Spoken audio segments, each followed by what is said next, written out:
What you see here is one of the boats. It's down at the Albert Docks in Liverpool, and you can rent this, so you can take your own magical, mythical tour.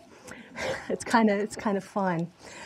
Everywhere I turn, I meet someone who has a Beatles story to share.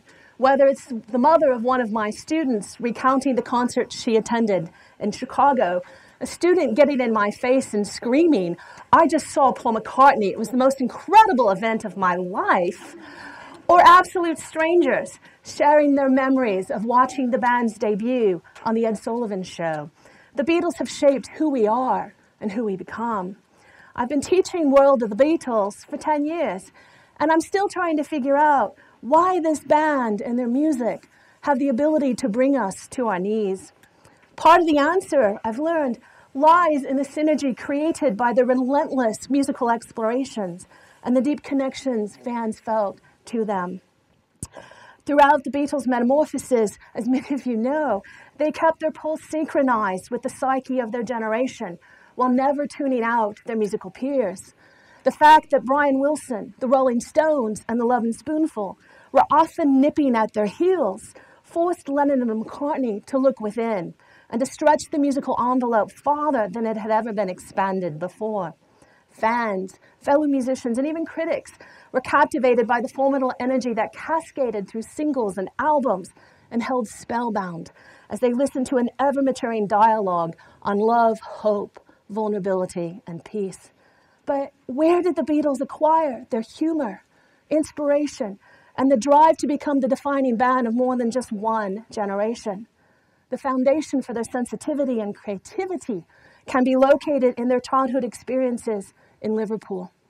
For the past 11 summers, I've been dividing my time between reading 8 to 10 hours a day, everything I can find on the Beatles in the British Library in London, and tracing the sites that influenced their lyrical output, as well as the venues where they honed their craft and built their fan base. Examining the vestiges that sparked Lennon and McCartney's imaginations provides a deeper understanding of why the Beatles have had such a profound impact on popular music and us.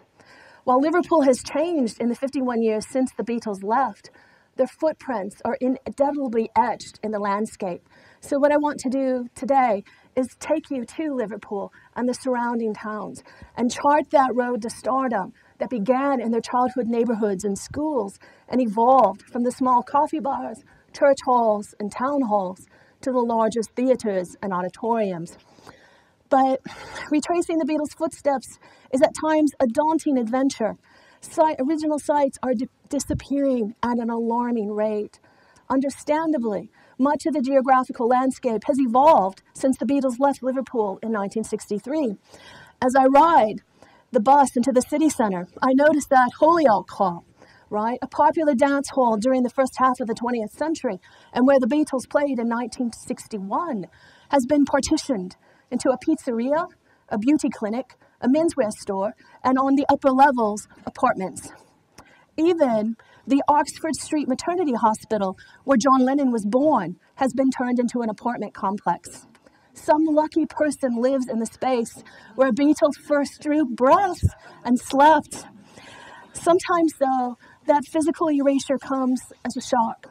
In July 2012, I alighted from my bus outside the former Lewis's department store and was heading to the bus station to purchase my weekly pass. As I was walking down Church Street, I could feel the hairs on the back of my neck stand up. Intuitively, I knew something was terribly wrong. When I looked towards Whitechapel Street on the right, I understood why. Now, Ann Summers, what you see now, this is where NEMS was, North End Music Stores. So this is where Brian Epstein's music store was. And the upper level, right, what they would consider the first floor is where his offices are. That's, I used to be able to go in and look and kind of imagine what it was to be a record store. But when I went in 2012, it was gone. Tears formed and I almost started to cry.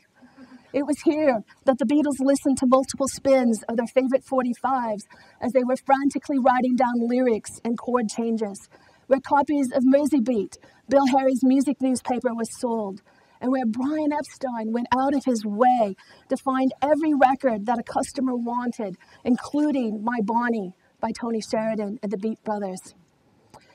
What is there today? Are you ready? Forever 21. Yeah, I try to find humor, though, in the situation.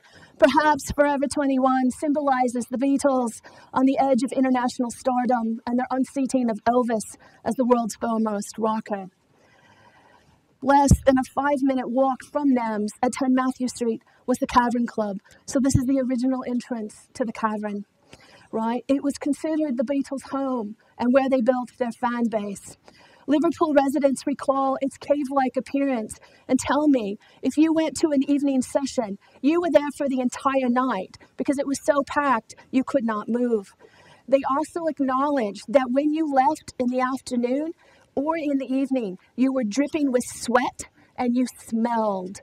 Everybody knew where you had been, okay? There's no ventilation. You get smoke, sweat, the toilets, disinfectant, smell of rotting fruits and vegetables. It's predominantly onions. So you have a very distinct smell. The Cavern also, especially when the Beatles played that booming sound, it knocks the calcium deposits off the walls. So you've got a bit of what they call Beatles dandruff, right? But for the past 30 years, the Cavern Club that we have visited is a replica. The original was demolished in 1973 so that the ventilation shafts for the rail could be built. The shafts never materialized as British Rail changed their plans. For many years, the club lay under a parking lot. City leaders' attitude towards the Beatles did not change until John Lennon's murder in 1980. Because of structural difficulties, the replica was built 15 yards down the street and opened in 1984. The original featured, depending on who you read, 18, 19 steps downward. The replica lies twice as deep. There are still 3 tunnels, and the middle one contains the stage, right? It's like the original, only 2 feet off the ground. You could literally reach out and touch a Beatle. The dark atmosphere pervades, but instead of lighting the stage with 60-watt bulbs, there are strobe lights that create a colorful haze throughout the middle tunnel. This replica will highlight the Beatles' connection. It has in their display cases replicas of their management contract with Brian Epstein, instruments, and of course, items for sale, such as t-shirts, postcards, replica membership cards. But if the Beatles or one of their fans wanted to drink alcohol, they had to head down the other way, Matthew Street, and into a pub called The Grapes. The pub is still open today and features a hearty plate of fish and chips. I like having lunch here. The ladies always ask how I am, and they know I will be sitting in the Beatles section. Around the corner from the bar, with the walls plastered with photographs, I have a semi-private space to reflect on what I've seen, to plan my afternoon forays, and to study the pictures on the wall. This is the Beatles booth, right? It's not the original chairs or seating, but as you see at the very top, that's the original wallpaper, okay? And this is when Pete Best was with the band, right? And literally people come and sit and have their photograph taken there. While we walk around the city centre, we find so many buildings that have an association with the band. Liverpool Town Hall, right? Remember when they come back, 1964, from their American debut on Ed Sullivan? They come here for the premiere of A Hard Day's Night. And you'll remember the Beatles were up on the balcony, right? And John Lennon making some naughty signs, but we won't go there. He's always doing naughty stuff. We go to here, 3 Gambier Terrace, right? Stuart Sutcliffe's apartment near the Art College. Gambier Terrace is important because we know that John Lennon spent evenings here, right? And then Ye Crack Pub, where Bill Harry introduced John and Stuart, and they all spent many hours discussing their ambitions. We also find the College of Art, right, and Liverpool Institute, where John, Paul, and George were more interested in developing their musical prowess than pursuing their academic studies. In 1957, John Lennon enrolled in the College of Art, but he was caught between 2 worlds, that of the bohemian art students who did not appeal to him, and the Teddy Boys who loved rock and roll. John found his classes uninspiring. For him, the art college was a place to hold band practice and to perform in the cafeteria. His understanding of art and the talent required to produce a thought-provoking painting came through his friendship with Stuart. As you all remember, Stuart Sutcliffe was our first bass player, and it was his idea to name the Beatles after their heroes, Buddy Holly and the Crickets, right? Crickets, Beatles, and then John changes that second E to an A. The art college is now called Liverpool John Moores University School of Art and Design. And after entering the vestibule, I'm greeted by a guard. In England, you can't walk around. Everything is locked. So you kind of have to convince the guard why you need to be in the building. And I tell him I teach a course on the Beatles in the States. And, John Lennon studied here. So he offers to give me a tour. We start by entering we come down the hall. You come in, you turn left because that's where the drawing room classes had been. And then he takes me into a pristine lecture room featuring rows of wooden seats and tables. This is where their art history lectures were held. We moved to a more spacious room where John had his drawing classes. It offers a much more inviting atmosphere, windows, individual tables, and chairs. As we walked from what had been the cafeteria, it looks more like an industrial design room. We come into an inner courtyard, right? So this is the door. The Art College and the Liverpool Institute had been one building, and we have the inner courtyard that connects them. So Paul and George would come out of the Liverpool Institute and try to smarten themselves up and look like they were college boys.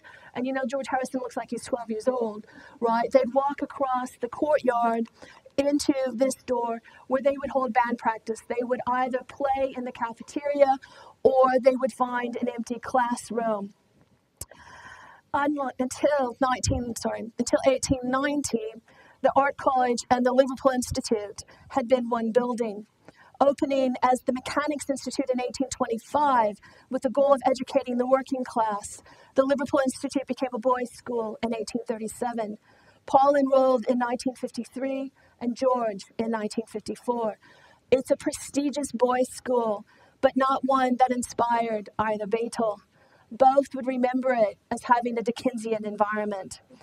Educational reforms led to its closure in 1985, and it quickly grew derelict. Paul McCartney was involved in its rebirth as the Liverpool Institute of Performing Arts, LIPA, which opened in 1996. One of the school's administrators kindly gave me a tour and explained that LIPA offers 3 years of intense study in acting, dance, band, performing, and musical theater. She noted that the recording studios have the latest equipment. Students earn a bachelor's degree, and at graduation, as they cross the stage, they get to shake Paul McCartney's hand. He's there. He takes an active role in the school. He holds master classes in songwriting. He does Q&A sessions. He works one-on-one with the students. The Beatles never forgot about Liverpool. Never, right? Echoes, though, of the Institute remain. My guide showed me an exhibit case that contained a little green book listing the names of students who were enrolled in the Liverpool Institute. The page was open to the listing of J.P. McCartney, James Paul McCartney. The assembly room, right, where they had their morning assemblies, they still have the wooden benches that would seat 1,000 students. Today it's been renamed the Paul McCartney Auditorium. It'll seat anywhere from 420 to 500, depending upon the performance. So that's taking us into the city center. But what about their homes? What about where they grew up? To get a better sense of the environment in which John and Paul's songwriting partnership blossomed, we need to take the National Trust tour of Lennon's childhood home at 251 Menlove Avenue and Paul's at 24 Lynn Road. Now, you'll notice the blue plaque. You have to be dead for 20 years in order to have a blue plaque. So that's why Paul McCartney doesn't have any. Right, and that John Lennon lived here. In order to get into the homes, you have to take the tour. It's limited to 16. You come and Colin will spend some time outside talking with you about John's early life. He lets you take pictures. You can stand in front of the door under the bay windows, or you can come out also and look down Menlove Avenue, where as we get to a little later, Julia Lennon, his mother, was hit by a car and killed. When you go in the house, people rarely entered through the front door. So as everyone during that time, we go around the back and we come in through the kitchen. When you come in, you have to hand over everything, right? No cell phones, no cameras. You're not allowed to take any pictures whatsoever. The guide will talk with you a little bit about the house, and then he lets you wander around. So you get to explore at will. You see the fireplace, the built-in bookcases, John's report cards from school, childhood pictures, even his passport photos. The upstairs bedroom, the small one, was John's. It had a bed, a dresser, and a chair. But as you all know, big dreams do not need large spaces in order to be conceived or enacted. The posters of Brigitte Bardot and Elvis no longer cover the walls, but you can still imagine a young man diligently practicing his guitar and keeping time with his foot. And it's so wow that it disrupts the medical student boarders who are studying downstairs. So Aunt Mimi banishes John to the front porch and claims that he was there so much his backside wove a dent into the woodwork. The guide will tell us to, put ourselves into the front porch and have a go singing our favorite Beatles song, because the acoustics are really, really, really wonderful. And you all remember the story about Mimi telling John the guitar is all very well, but you'll never learn living with it, right? He later had that placed on a plaque and gave it to her after he became a famous Beatle. So you've come here and you have an hour in each home. You get back on the bus and we go here. This is 24th Lynn Road. And we've literally crossed a little bit of a class divide. John is middle class, right, growing up at Mendips. We're now more lower middle class. And it's kind of interesting when I talk with my British friends, I have difficulties getting them to pinpoint, is this working class? What is this? They don't want to say. Now, the McCartneys moved around quite a bit. So there's 8 or 9 homes that are associated with them. But why this one with the National Trust? Because it's in that front living room that Joan and Paul used to cut school and sit and write songs. Okay? And again, you have to turn in your bag, have to turn in everything, and you come in and you get to sit on the furniture, and it's really quite cold because, as you know, we're going to lose Mary McCartney, and so you get an idea of how chilly the house was when Paul's mother was dead.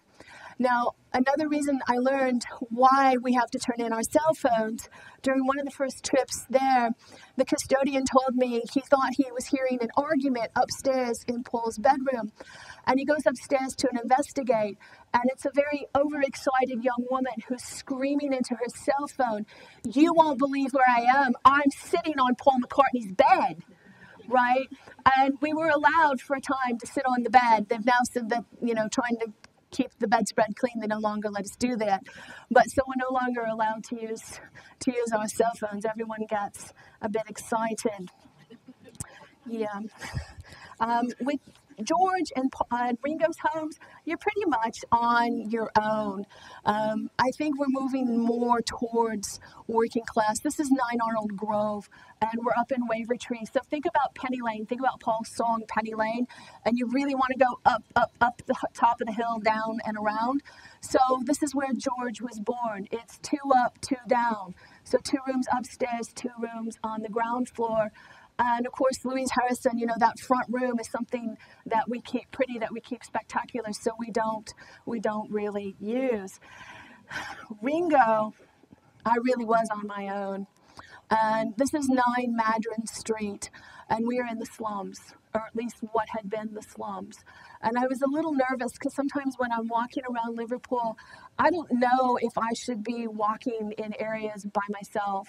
And I trust the porters, I trust the librarians who help me plot my walk. And so I came up there like, Dingle people are all right, you're fine.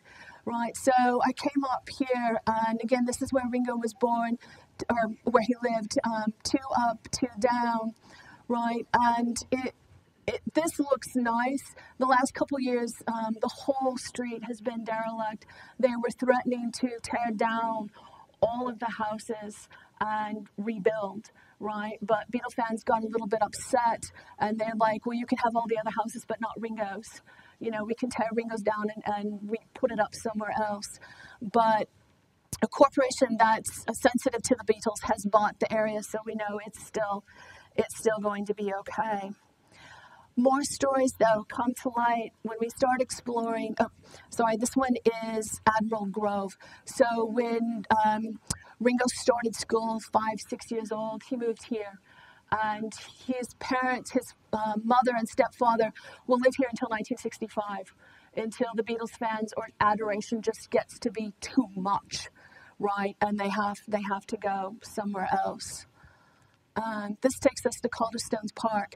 Now, Liverpool has 2 large Victorian parks, Calderstone and Sefton. People tell me that Sefton was a bit run down during the day, that the Great Park was Calderstones. Across its entrance on Hart Hill Road, right, this is Coreybank Grammar School. So this is where John went to school at the age of 11. It, too, is a prestigious boys' school. It's now called Calderstone School as boys and girls, but the tie that they wear, which is Hawkeye colors, right, is the same tie John Lennon would have worn, okay? So it's kind of fun to go get those and imagine what it was like to be there. I love wandering around Calderstones Park, walking down the long lanes, watching the dogs who are running free and playing, just having so much fun. I told a lady who was letting her 2 dogs run while walking with her daughter just how wonderful it was to see them off leash. We started talking. Everyone in Liverpool has a Beatles story to share. The mom told me that she was taking care of elderly ladies who lived on Vale Road during John Lennon's childhood and who told her John Lennon was a rascal, right? He was a bit formidable for Aunt Mimi. Now, when you first enter Calderstones, you think it has all of these small vistas with walkways lined by trees and paths that take you to smaller gardens. But suddenly, everything opens up, and you see kids playing soccer, adults walking their dogs, and basically everyone just enjoying the fresh air. Sunday, July 8th, 2012, I was walking around the park and taking pictures. I met a gentleman named Bernie who was walking his 3 King Charles Spaniels, Harvey, Lily, and Tiger. He told me he was a bit embarrassed to yell, "Tiger," and have a little dog come running his way. An hour earlier, he had been riding his bike, and he noticed me taking pictures. He wanted to know what I found so interesting. I told him about my Beatles course and the park's association with Lennon. We talked for an hour. He had attended school with Jerry Marston of Jerry and the Pacemakers. He and his wife had seen the Beatles perform at the Cavern during the lunchtime concerts. I asked him what set the Beatles apart from their peers, and he had several answers for me. The charisma on stage, I hear that repeatedly, just how charismatic, how they mesmerized their fans. The time they spent in Hamburg honing their craft, and having Brian Epstein as the manager. Because y'all know Brian put them in this cocoon where they only had to worry about their music. He took care of everything else. But Bernie told me John, Paul, and George spent a lot of time talking with their fans. John had real conversations with the girls. And when Ringo joined the band, he brought his fans with him. Bernie claimed Ringo was the most popular Beatle in Liverpool. Why? Because he was a regular guy. Another thing that set the Beatles apart was that they could perform sentimental songs with Paul singing lead, right? All those Tin Pan Alley songs. As we were walking, Bernie reminded me that Calderstones was the great park of the Beatles' day. But he was not the only one who told me that Ringo was a fan favorite, or even that the Beatles were representatives of Liverpool humor. A couple of days later, I was walking to the Lady Lever Art Gallery in Port Sunlight to see an exhibition of Eleanor Fortescue Brickdale's work when an elderly lady stopped to ask me for directions to the garden centre. That's another thing that happens when I'm walking around Liverpool or even London. People stop and ask me for directions, and I have to pull out my A to Z to try to help figure this out. As we were walking and talking, again, I talked about my Beatles class and asked, did you ever see them? She had, but not at the Cavern. And Ringo was her favorite Beatle because she grew up in the Dingle, right? So he was from her neighborhood. She paused and then said, I was making her think about her childhood. As I thought more about childhood memories and nostalgia, I started thinking about the big dreams we had as kids and how now they might seem a little unrealistic, right? I started thinking about elements in our environment that lead to the crystallization of a dream. How is that dream nurtured? How does it overcome the bruises and encounters along the way? During the past 10 years, St. Peter's Church in Woolton is a place I return to repeatedly. So this was Aunt Mimi's church where she worshipped regularly. And Uncle George Smith is buried here, right? And people tell me I spend too much time in the cemeteries. The church interior, to kind of give you an idea of what it's like. Sometimes the church is open, sometimes it's not. It was a rainy Saturday morning. The church door was open. So I just walked in and said, hello, seeing if someone was around. And Graham Paisley, who is the verger and church administrator, sees me. He knows why I'm here.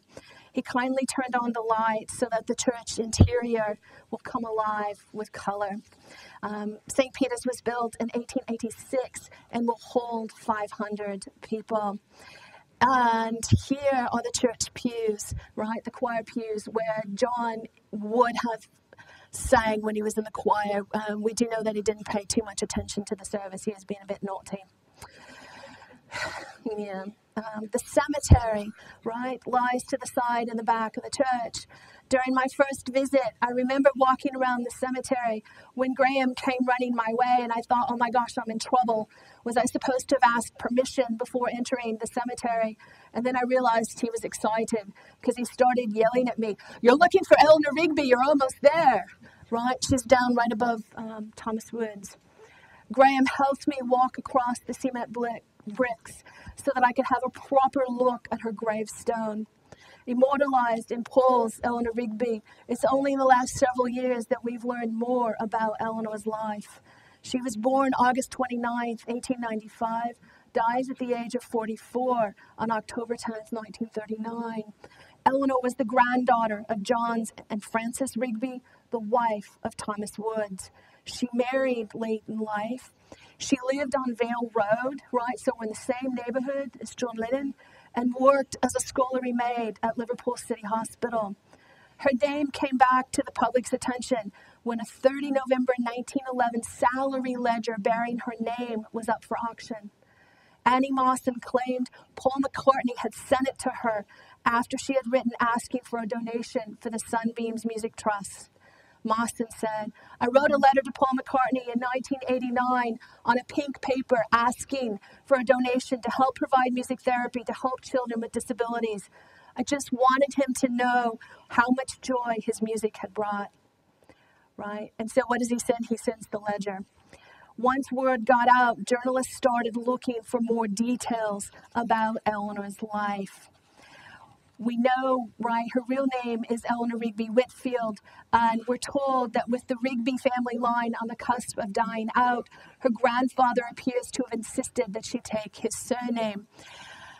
Paul and John would have had to walk past the cemetery. The gravestone's a bit in, right, but we think it's back in Paul's subconscious. But I'm drawn to St. Peter's for another reason. Because it's here in the church hall, across the street and down the road, that Ivan Vaughn, a sometime tea-chess player in the Quarrymen, a student at the Liverpool Institute, introduces Paul McCartney to John Lennon, right? Our date is July 6, 1957, and the Quarrymen are playing at the annual Garden Fete. And the stage would have been back here. It's now the playground for in elementary school. And play the first set. Ivan Vaughn introduces John and Paul. Nothing really happens. Do the second set, and then they come over to the church hall and they start talking. And it's around that front fender at the beginning that John and Paul realize they have the same interests. They share the same knowledge in music, right? So our cornerstone of our dream is further solidified by the shared experiences of the most personal kind of loss. As teenagers, Lennon and McCartney each lost their mothers. Mary McCartney died in 1956 after her breast cancer had spread to other organs. Julia Lennon was hit by a car and killed. Although John and Paul reacted differently to their mother's deaths, the emptiness each felt allowed them to forge a bond that few understood. Now, you'll hear a lot about Julia Lennon, and in the Beatles books, they'll tell you exactly where Julia is buried, but there's little reference to Mary. Mary is buried in Yew Tree Cemetery, and one of my friends, Keita Brown, she comes with me in the summer and helps me. I'll send her a list of sites that I'm looking for, and her husband will look up to see, what buses we need to take, and sort of gives us a map, and X on the map, here we go. So we came into Yew Tree Cemetery, and I knew that she's in Section 3A, grave 276. So we find Section 3A, and we walk, and we walk, and we look on the back of the gravestones. It will tell you section and grave number. We cannot find the grave. We spent over an hour walking up and down. We went to other sections of the cemetery because we thought maybe they started 3A in another part, right? And the next day, when I went in, this is the area where she would be buried. Okay, between the two gravestones.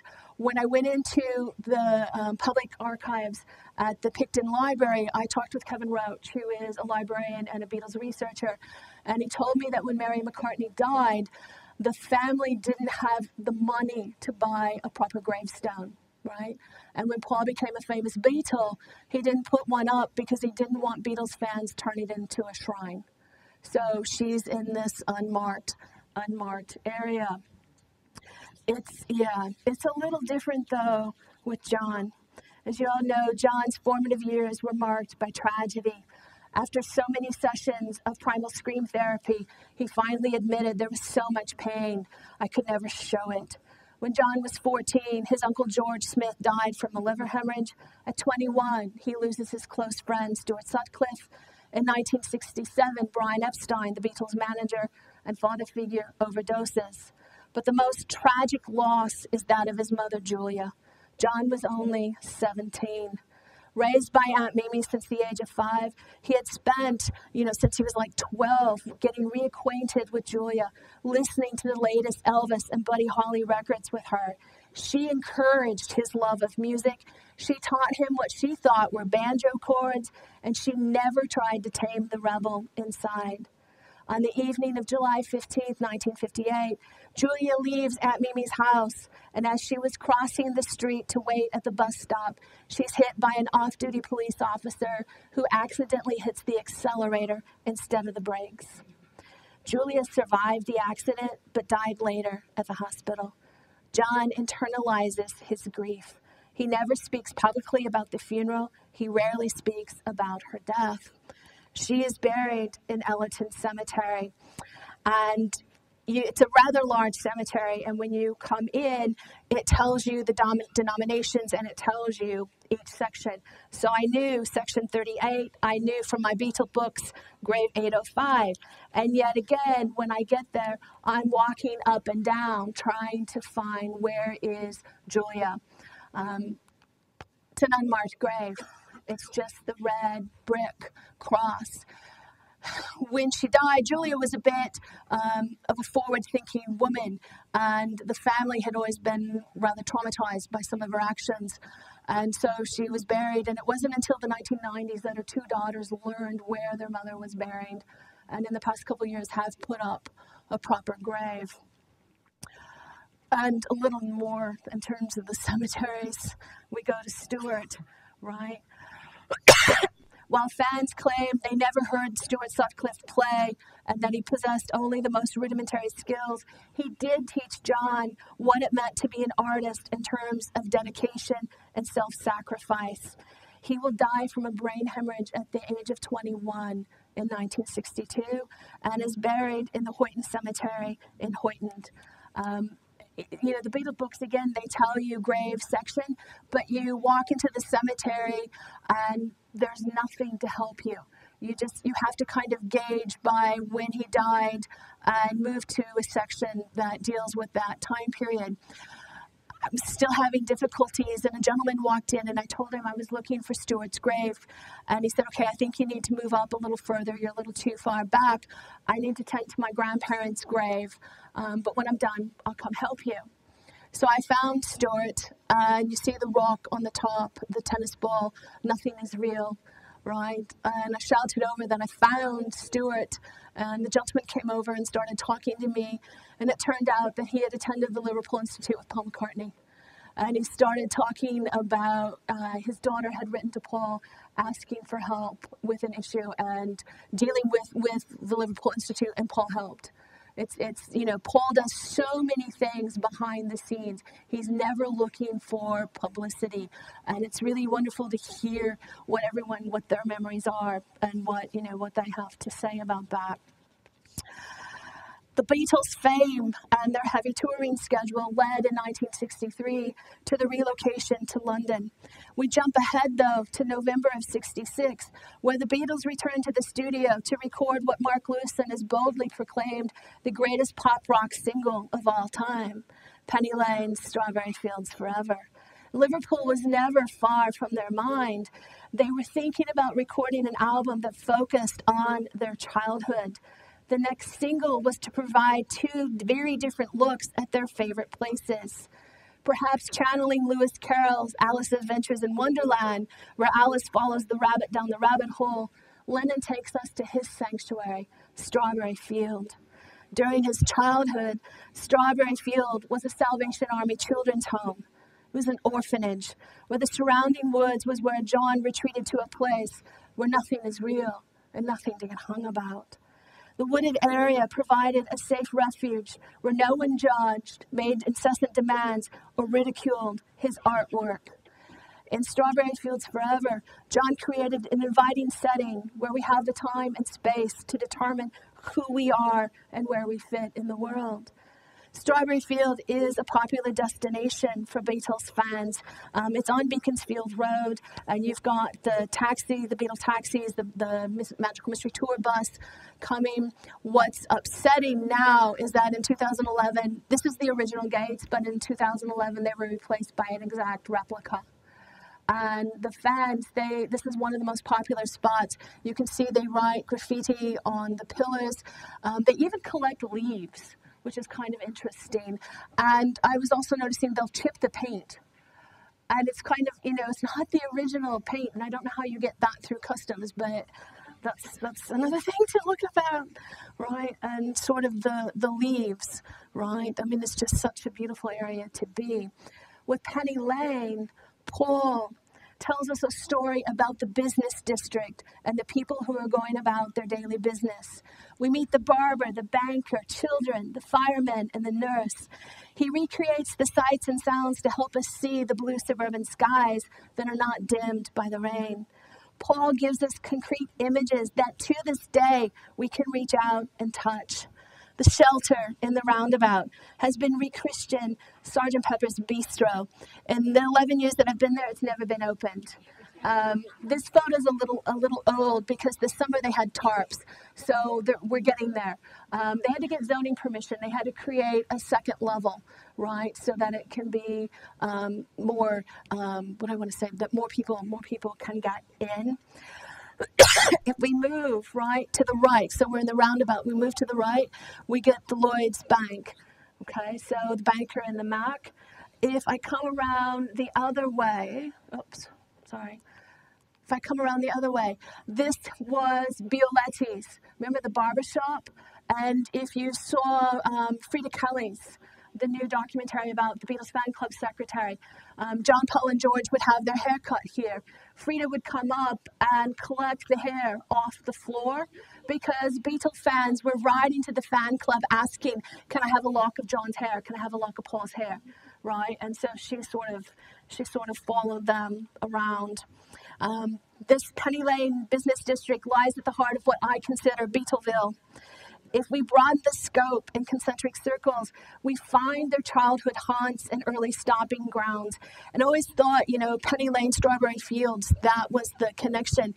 But I'm now starting to think that Penny Lane is connected to in my life because we need to look at an earlier draft where John lists all the sites, right? The Abbey Cinema, the tram sheds, which is in this district. It's just up at the top of the street.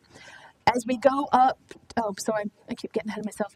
This is the fire station on Mather Avenue, right? So that's still there. And I remember walking around this particular area, Smithdown Road, and asking two police ladies for help, making sure I was walking in the right directions. And they were a little upset with me for walking by myself and told me I need to get on and off the bus. But I've never had any problems walking around. So this is 9 Newcastle Road. So I'm going up Church Road. This is when John Lennon was born. This is where Julia brought him. This is where her father lived. Okay, and as you all know, 9 is an important number for John. 9 is the date he was born. 9 Newcastle Road. 9 when he meets Brian Epstein. 9 when the Beatles sign a contract with Epstein. He'll say November 9th when he and Yoko first meet. It was actually a couple days earlier, but we want to keep up with the mythology. The Abbey Cinema, right, where he used to see films, is now a grocery store. And we went in this summer trying to figure out what would the cinema have looked like. That one was a little harder to reconstruct. This is the clock tower, the Picton Clock Tower. It's where 5 streets meet. And you'll see a verse, and one of the phrases is, see how they run. We think that comes back to Lady Madonna. So the clock tower here is where, right, the boys used to meet up. Again, 9 Arnold Grove, where George was born. And the Wavertree Town Hall. Now, it's hard reconstructing when they were in the Quarrymen where they played. We just don't know all of the venues. Town halls were buildings where you could have important meetings, where you could have events. And we think the Quarrymen played here. Went in last summer and, it just opened up and asked the ladies, can we look around? And people are so kind. They're just, come in, take whatever pictures you want. Oh, they might have played upstairs. Let's go upstairs. It's the original stage, but it's been repainted. Take, just do whatever you want. This Dovedale Towers is now called the Dovey. It had been the church hall for St. Barnabas, right? So we're still in the Penny Lane district, and we think the Quarrymen would have played here. This would have been the stage. So we're starting in these very small venues, right? Trying to get a place to hone our craft, trying to build an audience. We're still in the Penny Lane area. This is called the Pivy.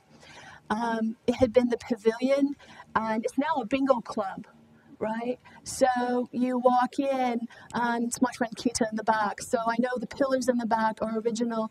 There had been a fire that destroyed the original roof, but the manager turned on the lights, turned on the music to kind of give me an idea of what it would have looked like, what it would have sounded like, and cinema style, right? Cinema style seating.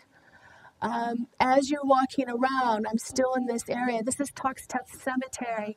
And you see here the gravestone for Agnes Selina Henderson, being for the benefit of Mr. Kite, right? John is looking at an antique poster that he bought. Now, it's interesting because the poster only mentions Pablo Fanqua, John Henderson, and William Kite. It doesn't mention Agnes. Right? Pablo Fanqua was the first black circus proprietor. He was based in Lancashire. It's John who adds the line, the Hendersons will all be there, right? Her grave is really close to the sidewalk. You just wonder, what did John know? How much did John know? How much is sort of in the back of their minds when they're putting their songs together? Sefton Park. Sefton Park is important, especially for Paul and George. It was run down during the Beatles' time, but it's got a more contemporary, a more modern feel to it. And why it's important is the red bandstand. Remember, it was 20 years ago today, and we taught the band how to play, right? And so we know that when Paul was a boy, his father brought him to hear brass bands in Sefton Park. And they think that this was one of the inspirations for Sgt. Pepper. It's recently, when I went 2 years ago, it was open so I could actually get on the bandstand and sort of look out and look around. This is the Palm House, and the reason this is important, you remember which Beatle was a gardener, right? It was George Harrison. And remember, if you look at, in the material world, Danny talks about how he thought his dad was a gardener for the first 7-8 years of his life. He didn't realize he was a Beatle until he was chased home from school with kids singing Yellow Submarine, right? He rounds on his dad and says, "Why didn't you tell me you were in the Beatles?" Right? George donated £1 million for the restoration of the Plum House. It was a private donation. There is a plaque commemorating it, but it says Material World Trust, right? He doesn't want publicity, he doesn't want money. These guys never, ever, ever forgot about Liverpool. But what I also like to think about is that relationship that they developed with the fans. And what was it like to be at a concert to see the fans? This one's a little dark. I don't have the best of cameras. We are in Civic Hall, where they played in 1963. This is Ellesmere Port. It's another one of those instances where I go to the building, all the doors are locked, but I find a little buzzer that says ring for service, and what the heck. And the manager came and offered to show me around, and he let me stand on stage. So, and since I'm left-handed, I think I always hover where Paul McCartney is. And I look out and I'm trying to figure, where would my line of vision be? Where would I be looking? And I think about all the girls in the balcony, because I've read so much about how the girls are actually standing on the seats, right, and flailing, and how do they not fall over the balcony? And I think about being on the stage and having all these Jelly Bellies thrown at me, because in 1963, George Harrison told a journalist that Jelly Bellies were his favorite candy, right? And, you know, I tell my students, I'm 12, 13 years old, and I've got a crush on George Harrison, so what do? I come to the concerts and I hurl the Jelly Bellies at him, right? They're hurling teddy bears, the girls are hurling so many things. What's most striking about the Beatles is the variety of venues where they played. Like I said, we know little about the gigs when they called themselves the Quarrymen, but supposedly one place they played, this is another view of the Civic Hall. This is the Walton Club, right? So we're just down the street from St. Peter's Church, and it's a membership-only club, so I just ring the bell and see what happens. And the lady lets me in and tells me the British Open was on, and I also learned last year, don't go to Liverpool when they're having the British Open in Hoylake, because the trains are full. But so the stage was here, and that's where the Quarrymen would have played. And we go back to the city center, and we get the Jacaranda. The Jacaranda was a coffee bar that had been opened by Alan Williams, and they would have played in the basement, which would have held 25 to 40 people. What's interesting about the Jacaranda are the murals. They've been painted by Stuart Sutcliffe and Rod Murray, and they've been restored, but they're still there. The manager told me that they believe the middle mural of John Lennon, right, in front of St. George's Hall is a self-portrait. They also played in church halls. I mean, that's kind of a stretch for me with John Lennon, right? But this is St. John's Church in Tuesbrook. And when Keita and I went, we noticed a lot of people going into the church hall. So we went around to go into the church proper and talk to the vicar. And he brought us into the hall and showed they very much promote their connection to the Beatles. So this was a 1961 dance. You've got the fabulous Beatles rock combo. And this is what the church hall would have looked like. You can see the Cub Scouts are having a meeting. It's only 2/3 the size of what it had originally been because the vicarage where he lives right now takes part of the hall. And that the entrance into his house is actually the entrance into the original hall. Then we come to the Grosvenor, to the assembly rooms. And the Beatles didn't play in the nicest places, right? They were in some really tough areas, but this building is a little bit bigger. And when I came in, they were setting up, it was the retirees who were going to have an exercise class. But the teachers like, just go walk around, take whatever pictures you want. But you notice how the buildings are they're getting much, much bigger. Latham Hall, right? Latham. This is supposedly where Stuart Sutcliffe had that rather brutal beating, right? But you go inside, and the original stage had been back here. The owner is a huge Beatles fan, and he's got memorabilia. He's got Elvis, he's got Marilyn Monroe, just everything standing around. Home Hall. Home Hall in Port Sunlight is important because this is the first gig when Ringo joined the band, right? So the date of the true Fab Four. Port Sunlight is the Sunlight soap, right? Lord Leverhulme, who built the village, he had his factory and built the village built for his workers. The ladies could have a dinner in Home Hall. When the Beatles were performing, it would have been this backside, but it's just a huge, huge building. That's the original, where the original stage had been, and the band room. And he told me that when the Beatles performed, that everyone thought it was just one of the area's band, right? So the first show of the night, there'd be 70, 80 people. Second show, there were 300. But every year they do banquets for the Unilever factory workers, and they come in and they'll ask them, what do you remember, right? What do you remember of the sites? And then we close coming back to Civic Hall.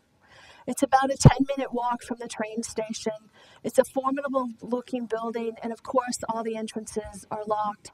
Outside the main doors is the button that says ring for service, and the manager, as I said, shows me around. The defining moment, though, is when I walked on stage, standing where Paul McCartney once stood. It's one thing to walk across the stage, but quite another to survey it with a Beatle eye. Suddenly, those projectiles no longer matter because it's solely about the music and taking audiences into an inspiring and empowering realm where dreams are born and lived. Thank you.